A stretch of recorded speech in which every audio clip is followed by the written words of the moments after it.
I leaned upon a compassgate when frost was spectre gray, and winter's dregs made desolate the weakened eye of day. The tangled vine stems scored the sky like strings of broken lyres, and all mankind that haunted nigh had sought their household fires. This is Carolina Haints.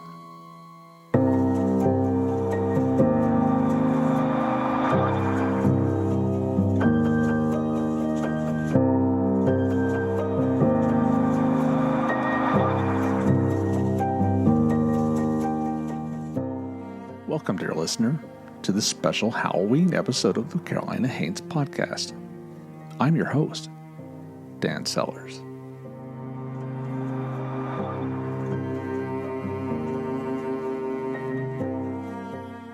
In the small mill town of Gaffney, South Carolina, some sins never wash clean. They cling to the red clay like blood, seeping into the very foundation of a community.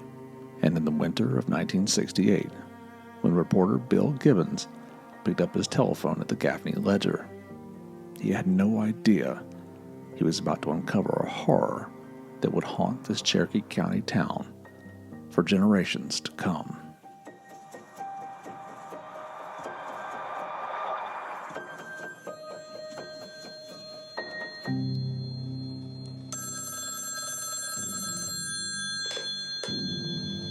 I want to confess to 3 murders. This is the story of Leroy Martin, better known as the Gaffney Strangler, and how his reign of terror continues to cast shadows over the small southern town more than 50 years later. To understand the horror that gripped Gaffney in 1967 and 68, you have to understand what Gaffney was, and in many ways still is. Picture a textile town, nestled in the rolling hills of the South Carolina Piedmont, where the broad river winds its way past old mill buildings and modest neighborhoods. In the 1960s, Gaffney was the kind of place where everybody knew everybody, where front doors stayed unlocked and children played in the streets until the streetlights came on. It was a town built around work, hard, honest work in the textile mills that had defined Cherokee County for generations. Leroy Martin was part of that fabric. A married father of 3, he worked at the local textile mill, blending into the community like so many other working men of his era.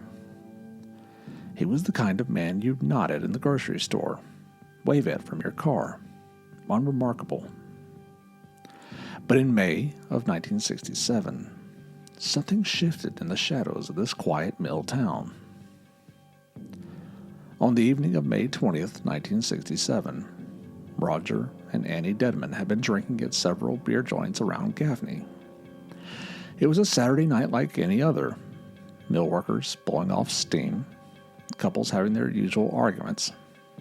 As Annie drove her inebriated husband home in their red-top cab, they were followed by Leroy Martin for a few minutes. Then, illuminated by the headlights of the trailing vehicle, the cab driver noticed 2 occupants fighting inside the car. The vehicle swerved all over the road as the struggle continued. Finally, the car pulled over and 32-year-old Annie Lucille Dedman jumped out. Later that night, Roger Dedman woke and managed to find his way back home. He was particularly worried about his missing wife. It was not the first time she had ditched him while they were drinking, but he expected her to show up later that morning. Instead, the police knocked at his door with news that would shatter what remained of that ordinary Saturday night. The nude body of his wife had been found dead between the towns of Union, South Carolina, and Spindale, North Carolina. Her raped and strangled body was discovered lying against a chain-link fence next to an electrical transformer off Jerusalem Road.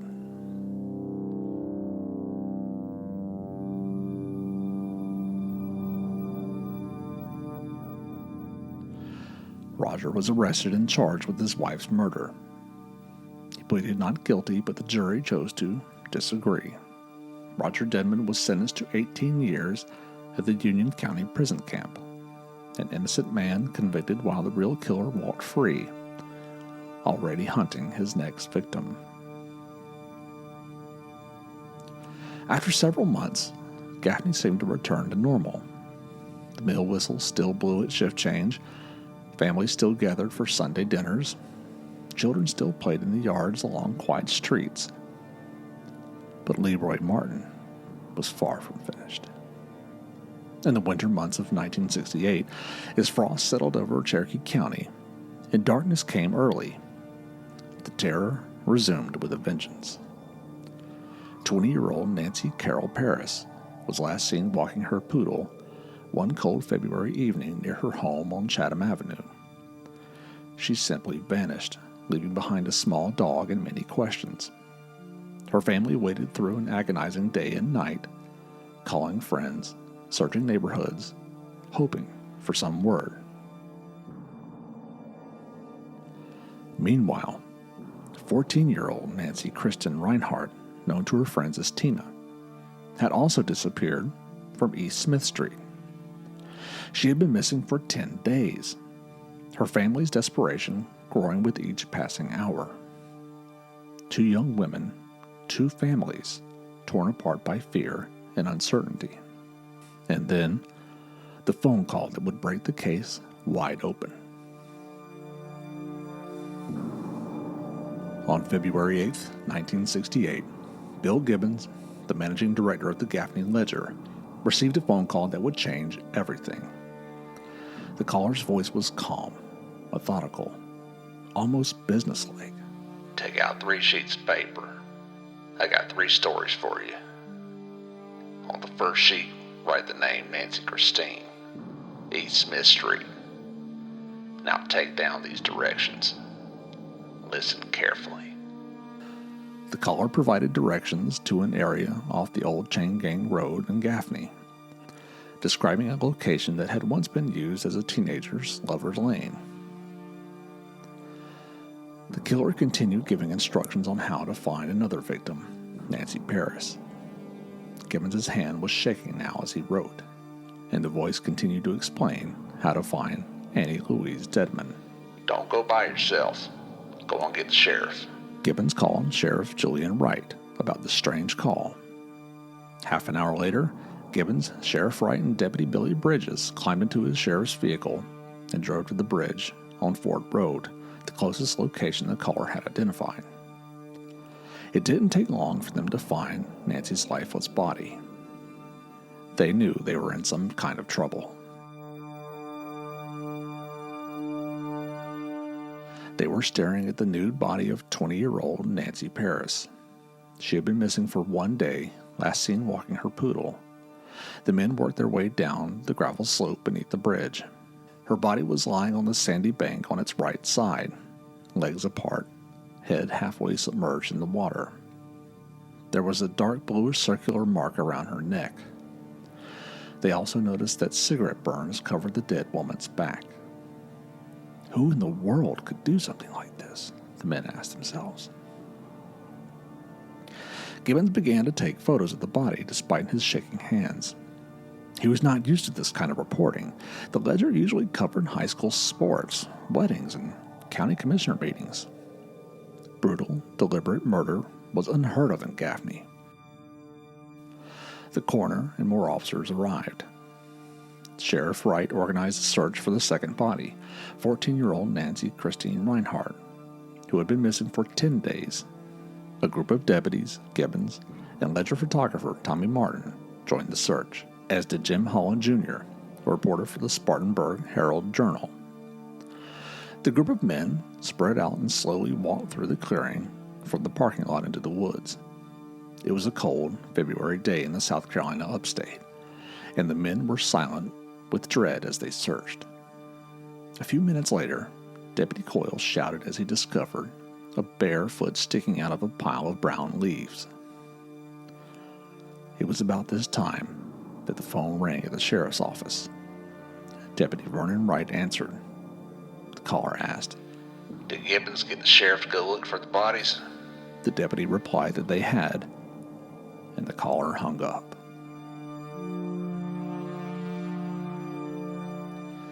The naked body of Tina Reinhardt bore the similar circular bluish bruise around the neck as Nancy Parrish. She had been missing for 11 days, but the coroner determined she had been dead for less than 24 hours when her body was discovered. That meant that she had been kept captive somewhere for several days. That piece of information was the most disturbing to the police. The officials then looked for the body of Annie Lucille Dedman, with no success. Upon some investigation, they were surprised to discover that Dedman had been murdered 8 months ago, and that her husband had already been convicted and was serving an 18-year sentence. The FBI set up a tap on Gibbons' office phone, just in case the killer called again.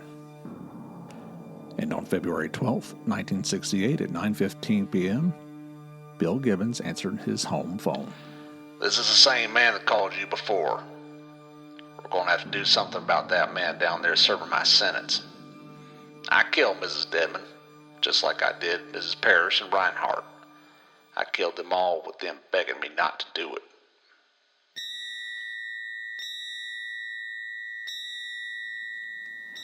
Then the caller began to provide chilling details about Annie Dedman's murder, details that only the killer would know.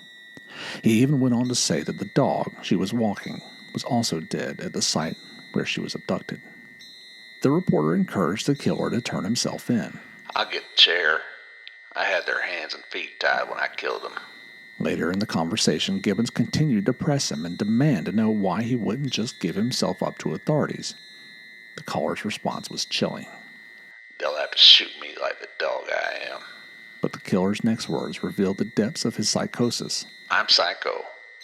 The only reason I'm telling you this is to get the other boy out. He's serving my time. One thing you can tell people, I'm not going to pick up any woman that's fat and ugly. I'll be in, but if you don't catch me, there will be more deaths.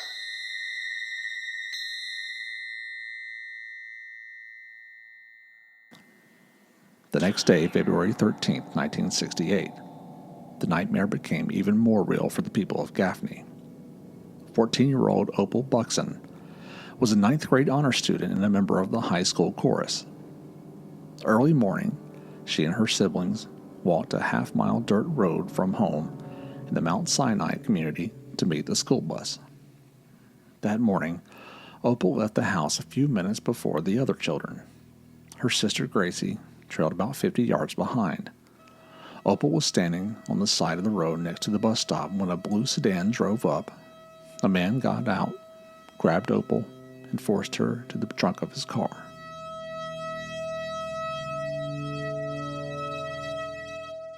The largest manhunt in Cherokee County history was then organized within an hour. Citizen volunteers joined police, sheriff's deputies, highway patrolmen, and sled agents to scour the area. 3 private planes were in the area within an hour, searching the entire county. Local radio stations broadcast descriptions of the man and the car to a terrified population. Sheriff Wright told the public, quote, "This man is very dangerous. Every precaution should be taken by parents and children until this thing is solved." End quote. Within an hour, most of the local schools were empty. Parents removed their children and barricaded their families behind locked doors in their houses. By the end of the day, area pawn shops and gun stores were sold out of guns and ammunition. The community was in full panic. A predator was among them, and he had struck in broad daylight. The manhunt intensified throughout the day and into the night. Roadblocks were set up. Every 1957 black Chevy in the county became a suspect of interest. The community held its collective breath, waiting for news of young Opal Buxton. But it was already too late. When authorities finally tracked down Leroy Martin and his vehicle, they discovered evidence that would seal his fate. Opal, just 15 years old, had become the Gaffney Strangler's 4th and final victim. Martin was arrested, and the details of his crimes began to emerge. He was ultimately convicted of 4 counts of murder and sentenced to 4 life terms. The mild-mannered mill worker had been a monster hiding in plain sight, using the familiar landscape of Cherokee County as his hunting ground. Secluded areas along the broad river, wooded spots near the old water wheel, places that had been lovers' lanes and fishing holes became sites of unspeakable horror. But his story didn't end with his conviction. In 1972, just 4 years into his sentence, Leroy Martin met a violent end in prison. He was stabbed to death by another inmate. But death, it seems, was not the end of Leroy Martin's connection to Gaffney.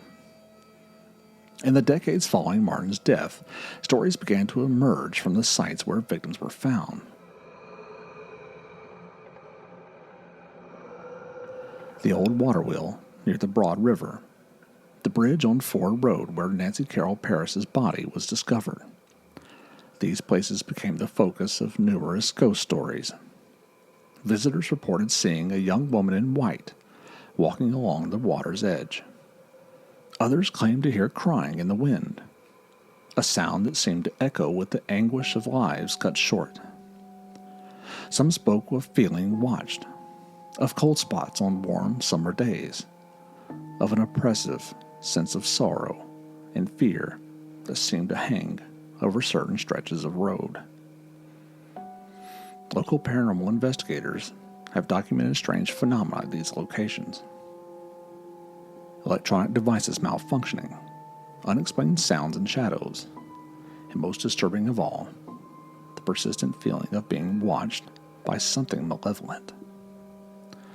Whether these are genuine hauntings or simply the psychological weight of tragedy, the effect is the same. The past refuses to stay buried. More than 50 years later, the Gaffney Strangler case continues to cast a long shadow over Cherokee County. This isn't just about ghost stories or supernatural phenomena. It's about how trauma embeds itself in the DNA of a community. How a place can be forever changed by the actions of one man. How the past refuses to stay buried when the horror was so profound, the losses so devastating. Today's Gaffney is a different place than the mill town of the 1960s. The textile industry has largely moved on. New generations have grown up with the secondhand knowledge of the terror that once gripped their community. But walk through certain neighborhoods, drive past that old water wheel or the bridge on Ford Road, and you'll still find people who remember, who lock their doors a little tighter, who hurry past certain cold spots after dark, who tell their children to never, ever get into a car with a stranger. The story of the Gaffney Strangler reminds us that true crime isn't just about solving puzzles or satisfying our morbid curiosity. It's about real people, real families, real communities that bear these scars long after the headlines fade. The crimes of Leroy Martin were solved, prosecuted, and punished according to the law. Roger Dedman was eventually released and exonerated. But some wounds don't heal. Some stains don't wash clean. And some ghosts refuse to rest.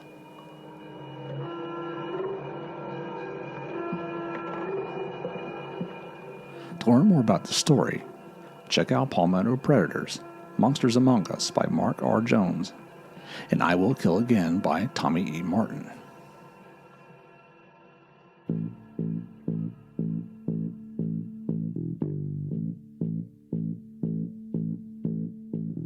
This episode was researched and written by me, Dan Sellers. Carolina Haints is produced by Recap It Productions and Carolina Haints Incorporated, a nonprofit organization dedicated to preserving and promoting folklore storytelling throughout the Carolinas. You can learn more about us at our website, carolinahaints.com. Be sure to check out our book, Carolina Haints, Ghost Folklore and Mysteries of the Old North State, written by Jeffrey Cochran and myself, available in bookstores everywhere. And starting this October, my new book, Haunted High Point, will be available on Amazon.